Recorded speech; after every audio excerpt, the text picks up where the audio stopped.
बिस्मिल्लाहिर्रहमानिर्रहीम। अस्सलाम वालेकुम friends, welcome to my channel. उम्मीद करती हूँ आप अपने घरों में खुश होंगे, आबाद होंगे।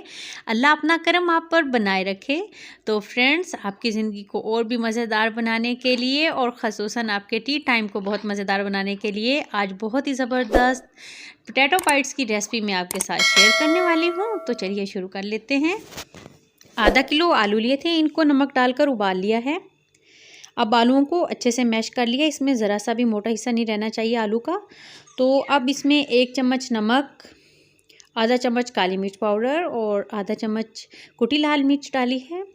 2 चम्मच ब्रेड क्रम्स के शामिल कर दिए हैं। 1 चम्मच भरकर सूजी और 1 चम्मच ही कॉर्नफ्लोर इसमें शामिल करना है। 1 चम्मच लहसुन का पाउडर डाल देना है। अगर लहसुन का पाउडर नहीं है तो 3 से 4 जवे लहसुन के उनको पीस कर वो डाल दें, तो फ्लेवर वैसे ही हो जाएगा। तो ये तमाम चीज़ों को अच्छे से मिक्स कर लिया। अब हैंड्स पे हल्का सा ऑयल लगाकर और थोड़ा सा लेकर इस तरीके से देखिए फिंगर्स की मदद से इसको अच्छी सी शेप दे लेनी है। वैसे तो आप अपनी मनचाही शेप दे सकते हैं। तो ये देखिए, ये थोड़ी मुनफरिद और ज़बरदस्त लगेगी, देखने में भी अच्छी लगेगी और खाने में भी। तो ये देखिए ज़बरदस्त सी शेप दे ली है। इसी तरीके से तमाम पोटैटो बाइट्स को शेप दे लेनी है। ये एक दफ़ा फिर दिखा रही हूँ ताकि आपको अच्छे से समझ आ जाए। तो ये देखिए, ये शेप दे ली है, तमाम की शेप हो गई।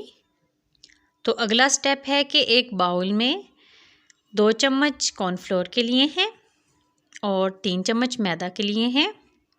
अब इनको पानी थोड़ा थोड़ा डालकर इस तरीके से इसका एक घोल तैयार कर लेना है। गाढ़ा सा घोल तैयार करना है। ये देखिए बिल्कुल इस तरीके से होना चाहिए ये। तो ये घोल तैयार हो गया। अब कॉर्नफ्लेक्स लिए हैं और हाथ की मदद से इन कॉर्नफ्लेक्स को इस तरीके से छोटे छोटे पीसीज में कर लेना है, बिल्कुल इस तरीके से। तो ये भी तैयार हो गए। तो सबसे पहले जो पोटैटो बाइट की शेप दी थी उसको उस घोल में डिप कर लेना है और उसके बाद जो कॉर्नफ्लेक्स को छोटे पीसीज में किया था उसमें इस तरीके से रख दिया। अब लगाना है डिब्बे पे ढक्कन और इस तरीके से हल्के हाथ से, ज़ोर से नहीं, हल्के हाथ से इस तरीके से करते जाना है। और ये देखिए कितनी ज़बरदस्त सी कोटिंग हो गई। इसका फ़ायदा ये है कि इससे ना पोटैटो बाइट्स की शेप ख़राब नहीं होगी। अगर हाथ से हम इस पर कोटिंग करेंगे तो शेप ख़राब होने के चांसेस होते हैं। तो तमाम पोटैटो बाइट्स की कोटिंग कर ली है। अब इनको 15 मिनट के लिए फ्रीज़र में रख देना है। तो 15 मिनट फ्रीज़र में रखने के बाद ये देखिए ये इस तरीके से होंगे और अब इनको फ्राई कर लेना है।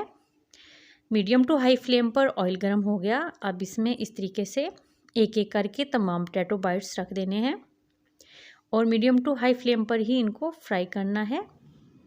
तो चम्मच की मदद से साइडें चेंज करके हर साइड से बहुत प्यारा सा गोल्डन कलर कर लेना है। तो ये देखिए ये गोल्डन कलर हो गया। अब इन्हें ऑयल से निकाल लेना है।